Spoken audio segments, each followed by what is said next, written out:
chess, and basketball, two games which have fascinated and entertained the masses since the first humans walked the earth. Since the first games of each discipline, they have remained generally separate, other than that one time LeBron James beat Bobby Fischer over the board in 1964. Today, you are seeing a truly beautiful amalgamation of the two into one glorious game, CHESSKETBALL.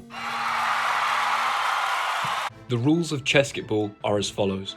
You and your opponent play a 1v1 game, and whoever scores first gets the white pieces. Oh, yeah. Oh! Then, each player takes shots from all around the court to determine which pieces they get to start with, as this diagram shows. For the pawns, 8 free throws. For the knights and bishops, 2 mid-range shots each. For the rooks, 2 corner threes. And for the queen, a logo shot. As you can't play a game of chess without kings, they are assumed at the start of the game. After the players take their 15 shots, the game commences with the resulting position. First, the shots for the pawns. What?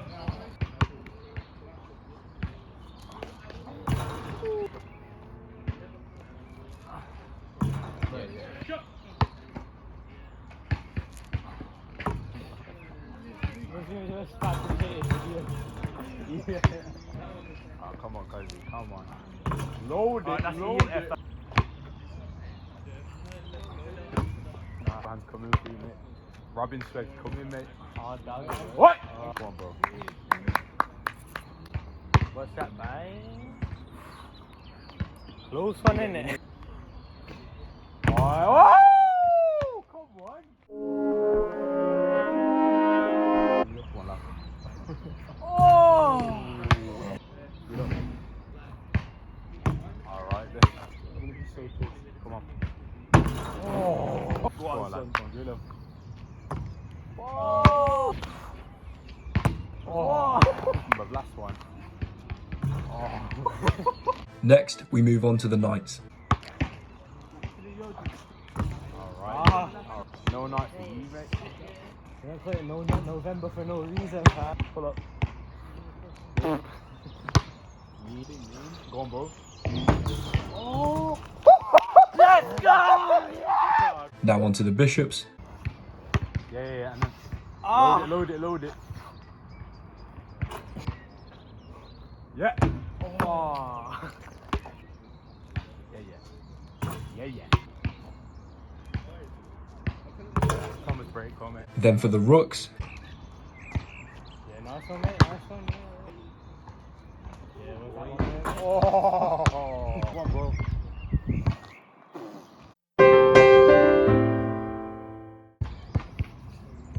Yeah. What? Oh. And finally, the queen. That's right, too far. Yeah.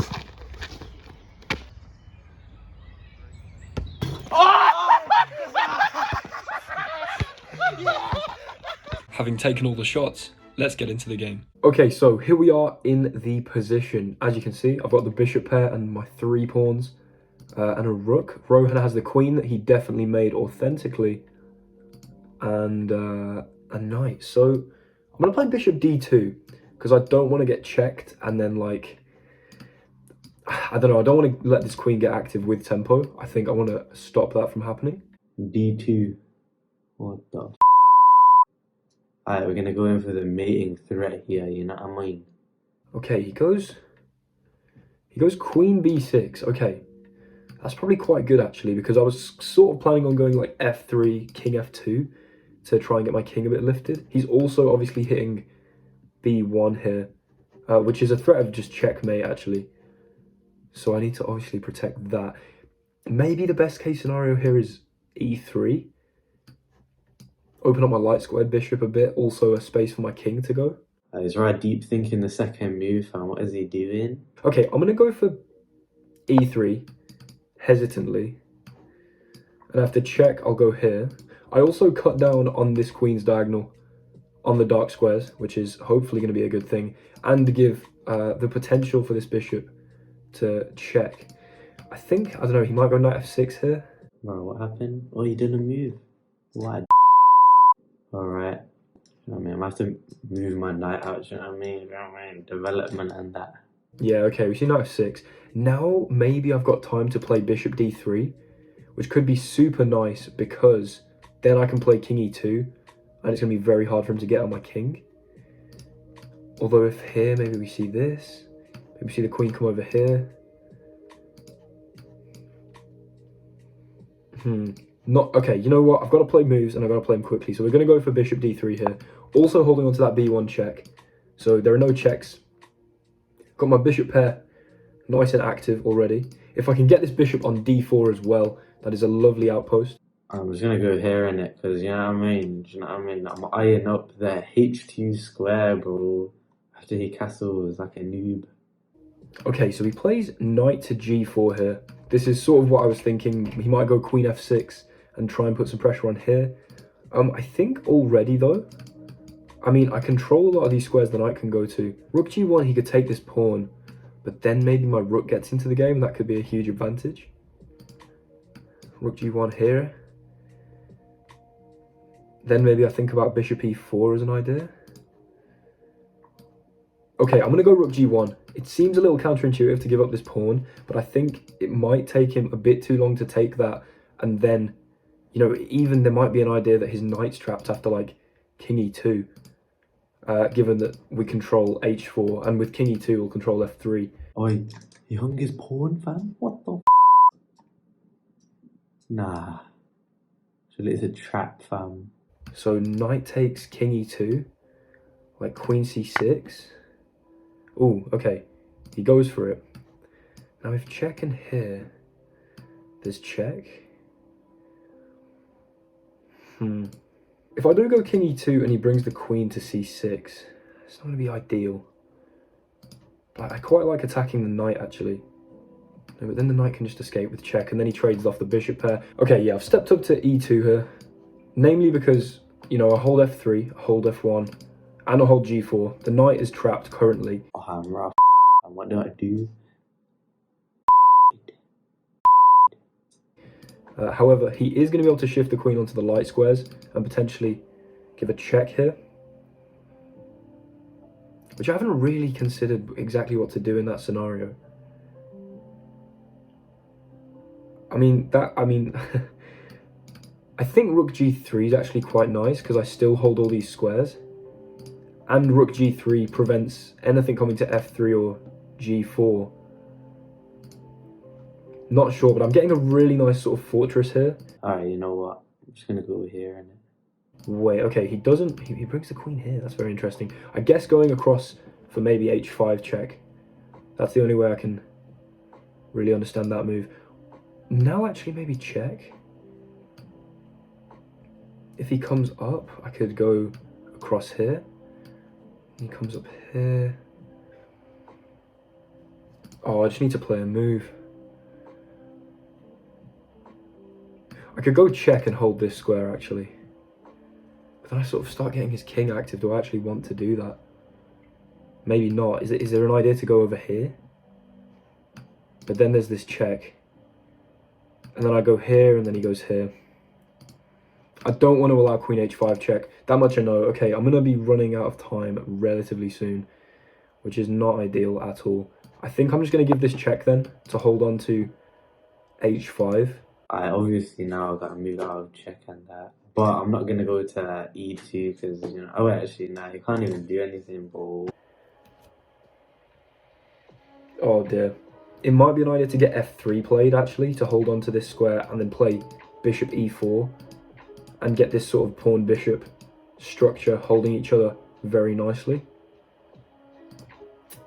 Not exactly sure, but the king's going to have to move now. And if it moves onto the dark squares, there's some long-term threat of bishop b4. It goes over here, okay. What if I just play rook g2 now and attack the knight? I mean, it still can't go here, it can't go here, it can't go here. There's no check. Oh, okay, I don't have time, I'm going to have to do it. Alright, bro. I'm going to protect the knight and that, I think. If queen b5 check and I block with bishop, okay, we don't need to calculate that. Queen protects, fine. Maybe this and this, I don't know. Okay, I just need to play something. He's only got one check, which is important. Just keep an eye on that. And also now I can come back because there's no queen h5 check, because that f3 pawn's quite nice there. So I can put the bishop here, and actually that's got a very permanent bind on this knight. Maybe I can even use my king and walk it over. The only problem here is going to be time, but got my glass of water. Always good news. Okay, this is really tempting. Wait. Oh, I just have to move. He can go check and I can't come back now. But the bishop can go here, which is really strong. Wait, no way. I swear I take that pawn with my queen. But the main reason I play this move is obviously this threat of bishop g5, pinning the queen to the king. Bro, I swear he it. I swear he it. No way. No way. Bro, I swear I got... Oh! Oh, nah, is it me? Is it me? No. King e1, I'm going to lose. Oh. Oh. I've been taught a lesson. Oh. And let's just write some beast in the chat, bro. Good.